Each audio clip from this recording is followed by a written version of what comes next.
Hello, everyone, and welcome to the May edition of This Month in History. I'm Alexandra Schneider. Thanks again for tuning in. We're going to kick it off in 1906 when the development of new building projects in the Lake Forest area was also allowing for the expansion of local businesses. James Anderson, who operated one of the oldest businesses in the area, opened in a new building with three new business partners, his sons William, George, and Joseph. At the same time, his business was splitting, with his lumber operations being in one location and mercantile branch offering all the latest conveniences and lines of the day in another. The new building, which was located on Deer Path and Western Avenues, was accompanied by several other new and developing structures, including the State Bank of Lake Forest, the post office, and James Mitchell's jewelry store.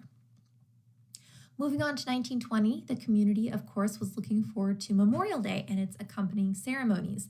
The services of the Grand Army of the Republic and American Legion included a big band on loan from the Great Lakes Naval Station, while the GAR and American Legion representatives, the Boy Scouts, the Spanish War veterans, and school children of the area took part in a parade march. The march itself would follow from City Hall down Deer Path around to the central flagpole in town. Henry R. Rathbone of Glencoe was to give a principal address, Reverend George Roberts offering some prayers, with Mrs. Anna Morris in charge of flowers for grave decoration. And as we approach Memorial Day for this year, as always, a very sincere thank you to all the men and women who have served our country, both past and present, and worked to keep us safe. Thank you very much. Moving on to 1929, 17 North Shore police chiefs, including Chief Lester Tiffany, attended a meeting at Niles Center to form a partnership for combating crime in the region. This was the first concerted effort towards interurban police cooperation and was reportedly received with enthusiasm from all the chiefs present. Included in the organization was the installation of teletype services to extend to all participating towns so that communication could be easily and quickly sent and received. Other communities represented were Evanston, North Chicago, Highwood, Mundelein, and Waukegan. And finally, in 1945, happy news reached 4 local families when their sons were liberated from a German prison camp. Staff Sergeant Alexander MacArthur, Second Lieutenant Henry Dangler, and Lieutenant Jack Hemingway were released from the camp in Moosburg, Germany. Technician 4th grade Vincent Muir was also released from an unspecified camp the month prior.